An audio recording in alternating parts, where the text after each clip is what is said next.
Hey guys, welcome back.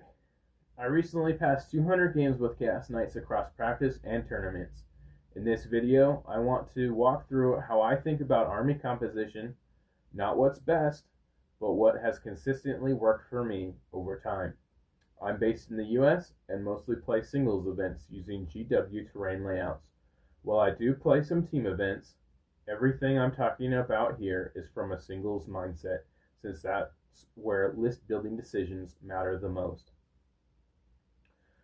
When I build Chaos Knight lists, there are four things I always check for. First is long range anti tank. Even if it doesn't kill anything, projecting the threat forces your opponent to play differently and keeps the rest of your army safer. Second is volume of fire. This is something I struggled with early on, but it's critical. Without it, you'll struggle into horde armies, and even in bad matchups, it can keep games close. Third is mobility. Knights are fast, but having units in reserves gives you flexibility for both pressure and scoring. And finally, unit count. Most of my successful lists have 9 or more units. That gives me the freedom to score without sacrificing my ability to fight, especially when drawing positional or action-based secondaries. I started playing Chaos Knights because I wanted to own and use the Knight models, but not every detachment supports that playstyle. In general, the trade-off is that big Knights are better at fighting, while War Dogs are better at being in different places on the board. With that in mind, when I'm not playing a big Knight skew, I usually land on either 2 Knights and 8 War Dogs, or 3 Knights and 6 War Dogs. And then there's Demon allies. So why even consider them? For me, it comes down to whether they can do things Chaos Knights simply can't, and the answer is yes. Demons bring deep strike, infiltrate options, and constant invulnerable saves. That gives you mobility and durability in places where Knights struggle, especially into high AP melee attacks. The biggest downside is list structure. Every non-battle line demon requires a matching battle line unit, so you need to plan those packages carefully. Now that we've covered the basics, I want to talk through specific roles and the units I use to fill them. For anti-tank, I'm looking for at least strength 13, so I'm wounding most vehicles on 3s. Higher strength is always better. To count as long range, I want at least 48-inch range. That effectively covers the board from key positions. For Chaos Knights, only 2 units really qualify here, the Knight Desecrator and the Knight Tyrant with the Volcano Lance. In my lists, one of these is almost always included. I can feel it when that slot isn't filled.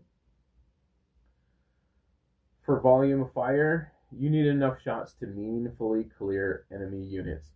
To really fill this role, I'm looking at units like a Knight Despoiler, a Tyrant with a Flamer, Knight Abominant, or War Dog packages like 3 Brigands, 3 Executioners, 3 Chain Cannon Stalkers, or 3 Carnivores. I strongly recommend doubling up here. Pick 2 or more of these options so you don't lose your volume if one piece goes down. Reserves matter because they let units act as both threats and scoring pieces, and for Knights, they usually need to be both. For me, it's common to start with 2 War Dogs in reserve. That gives me rapid ingress pressure and flexibility for positional secondaries. In my Iconoclast fiefdom list, I usually put a single unit of cultists in reserve for scoring. Later in the game, after one dies, I can put another into reserve for 2 CP, which also helps a lot. The only time I reserve a Knight model is in Lords of Dread, and the only one with Warpborn Stalker. Most of the time, Knights need to be on the table projecting threat and killing things. If you're running Demon allies, starting some or all of them in reserve adds a lot of mobility for both primary and secondary scoring. And then there's the number of units. This is really just a quick check, but an important one. I aim for at least 9 units. My main list runs 11 with the ability to reach 12. Fewer units can work, but it's riskier. For example, I had strong results with pre-nerfed Lords of Dread, running only 6 units because of sticky objectives. That list worked for a specific reason, and I'm honestly curious how it would feel now. There are a few trade-offs I regularly think about. Desecrator versus Tyrant with Volcano Lance. I usually lean Tyrant, but I'll take the Desecrator if I need points elsewhere. For volume of fire, if you can access sustained or lethal hits, a despoiler with double Gatling cannons performs very well.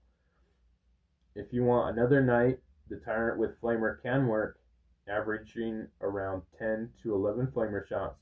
Otherwise, War Dogs do the job.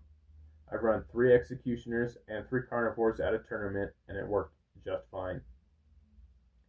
If you don't have a despoiler, I'd plan on at least 2 of Abominant or Tyrant with Flamer, or at least 6 War Dogs to reliably fill the volume role.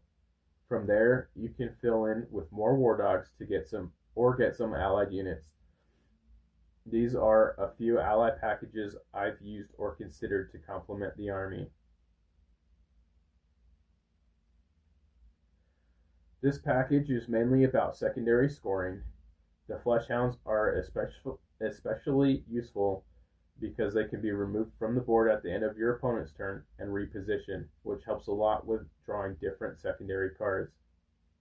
1 unit of Bloodletters can sit on the home objective, while the other can be used for rapid ingress to either score primary or apply pressure where it's needed.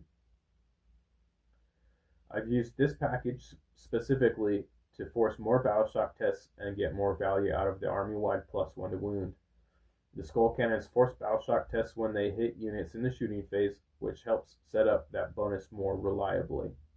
The Bloodletters function similarly to the previous package, one for holding home, the other for pressure or rapid ingress when needed.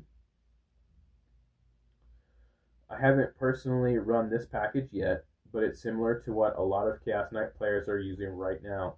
The 6 model Nurgling unit infiltrates to secure your scout positions. The other Nurgling units can start in Deep Strike.